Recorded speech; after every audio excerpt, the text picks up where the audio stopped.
যে not found তার বাড়িতে যুবসাথী, কন্যাশ্রী এগুলো যায় কি করে? এটা পরের ধাপ।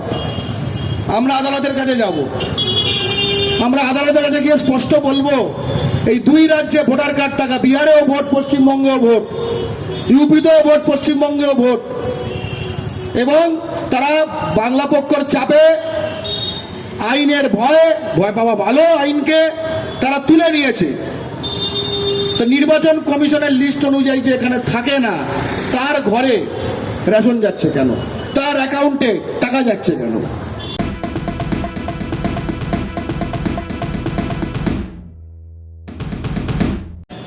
আমাদের কাছে বাংলা পক্ষ যে সমর্থকরা সব জায়গায় তৈরি হচ্ছে, আমরা কি করে জানলাম? ওই কাগজ যে নিচ্ছে,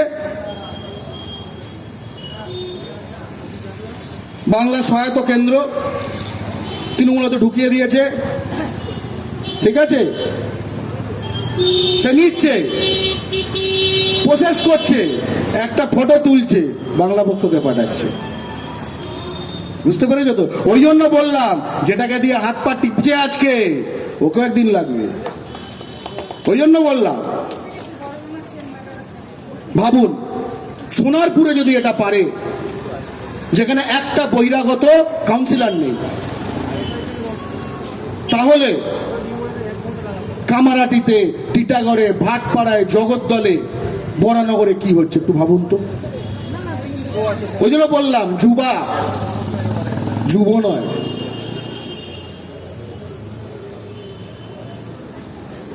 এই ভোটটা যেতে দিন।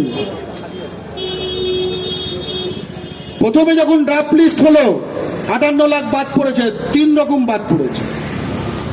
58 লাখে, আমি 60 লাখ বিচারাধীনের কথা বলছি না, 3 রকম। এক, যারা মারা গেছে, স্বাভাবিক, কোনো প্রশ্ন নেই। 2, পূর্ববঙ্গ থেকে আগত উদ্বাস্তু হিন্দু বাঙালি, যাদের দ্বিতীয় কোনো যাবার জায়গা নেই, তাদেরকে এই বাংলা ও বাঙালির শত্রু বিজেপির কেন্দ্রীয় সরকার ভোটার তালিকা থেকে বাদ দিল।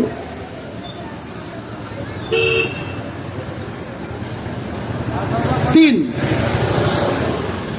देश में भी वोट, यहाँ भी वोट, देश में भी वोट, यहाँ भी वोट। বুঝতে পেরেছেন? চলমান অশরীরী সিদ্ধ পুরুষ সব নানা জায়গায় একই সঙ্গে। কদিন আগে ওদের ওখানে ভোট হলো, সব ফাঁকা হয়ে গেছিল, চলে এলো। আপনার কি মনে হয় এদের কারোর ভোট নেই এখানে? কিন্তু এখন বাংলা পক্ষ অতন্ত্র প্রহরীর মতো ছিল। আমরা স্পষ্টত বলেছি, এদেরকে বেছে বেছে এদের এখানে এই বেআইনি কাজ, যেটা কিনা ভারতের নির্বাচনী আইন অনুযায়ী বেআইনি কাজ, আমরা কেস বাই কেস ধরে ধরে আমাদের সাধ্য মতো আমরা ফৌজদারি অপরাধের দায় তাদের সাব্যস্ত করব। কজন ভয় পেয়েছে? কজন ভয় পেয়েছে বলে বেশ কয়েক লাখ নাম তোলেনি, চলে যায়নি, সব আছে, কিন্তু নট ফাউন্ড, পার্মানেন্টলি শিফটেড। ভয়ঙ্কর ব্যাপার। এটা যদি আসলেই সত্য হতো, একটা পাড়ায়, বড়বাজারে বলছি, বড়বাজারে একটা ওয়ার্ডে, একটা বুথে 80% ভোটার নট ফাউন্ড, এটা তো স্ক্যান্ডাল। কি হলো? কি মরক লেগেছে? তো মরক লাগার মতো। 100 জন ছিল, 80 জন নেই। ভাবুন, এই সন্তোষ পাঠক যে ওয়ার্ডে দাঁড়ায়, 45 নম্বর ওয়ার্ড, তার 41% ভোটার নট ফাউন্ড। ভাবুন, আপনার কি মনে হয় ওখানে 60% ভোট পড়তো, বাকি 49-এর না, সব 70-80 সন্তোষ পাঠক জিতত। আমাদের পরের ধাপটা ভোটের পরে আসছে।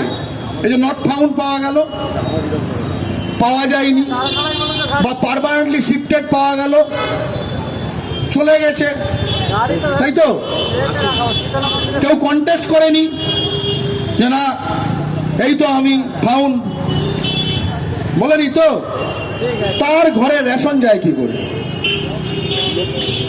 যে নট ফাউন্ড তার বাড়িতে যুবসাথী, কন্যাশ্রী এগুলো যায় কি করে? এটা পরের ধাপ। আমরা আদালতের কাছে যাব, আমরা আদালতের কাছে গিয়ে স্পষ্ট বলবো এই দুই রাজ্যে ভোটার কার্ড থাকা, বিহারেও ভোট, পশ্চিমবঙ্গেও ভোট, ইউপিতেও ভোট, পশ্চিমবঙ্গেও ভোট, এবং তারা বাংলা পক্ষের চাপে, আইনের ভয় পাওয়া ভালো, আইনকে তারা তুলে নিয়েছে। তো নির্বাচন কমিশনের লিস্ট অনুযায়ী যে এখানে থাকে না, তার ঘরে রেশন যাচ্ছে কেন? তার অ্যাকাউন্টে টাকা যাচ্ছে কেন? তৃণমূল কংগ্রেস সর্বভারতীয় তৃণমূল কংগ্রেস হতে পারে, কিন্তু পশ্চিমবঙ্গ সরকারটা তো সর্বভারতীয়, এটা তো শুধু পশ্চিমবঙ্গের, তাই না? কোনো দলীয় ফান্ড থেকে দাও ওখানে, তাদের তা দলীয় ফান্ড করতে আসবে, এখান থেকেই আসবে। এই যে সত্যতা আমরা জানি, এর ফলে মানুষ খেপে যেত, খোঁচে বোম হয়ে যেত, তাই তো? তখন মনেই হলো তৃণমূল উড়ে যাবে।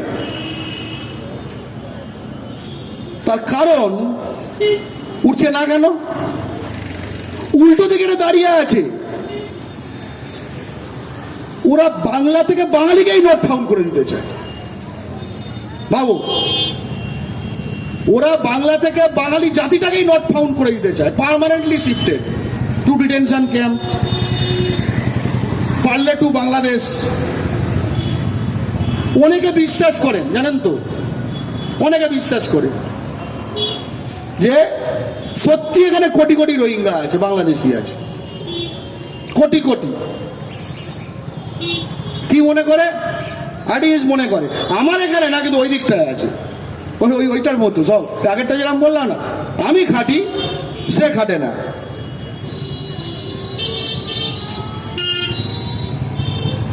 একটু ক্যালকুলেশন করবেন, এগুলো তথ্যগুলো আছে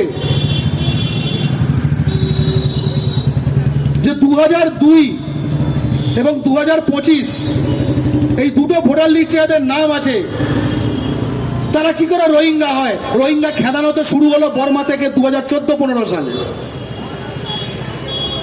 বাস্তব একটা কথা বুঝুন, বেসিক। 14-15 সালে বার্মায় ঝামেলা লাগলো, প্রচুর রোহিঙ্গা ওখান থেকে বেরিয়েছে, মূলত বাংলাদেশে গেছে। তো 2000 যে বাংলাদেশে 14 সালে ঢুকে গেছে, তো তার 2002-তে কি করে নাম থাকে ভোটার লিস্টে? এই যে ড্রাফট লিস্ট মানে কি? যার 2002-তে নাম আছে, 2025-এ নাম আছে। আমি এই কথাগুলি সকলকে বলবো, কারণ বাঙালির মেধা শক্তিতে আমার বিশ্বাস আছে। বাংলা ও বাঙালির সব থেকে বড় কণ্ঠ, যে খবর টিভি মিডিয়া আপনাকে দেখাবে না, সেই সমস্ত খবর আপনার জন্য খুঁজে আনবো আমরা। রেজ ইওর আওয়াজ, খাঁটি বাঙালির নিজস্ব সংবাদ মাধ্যম।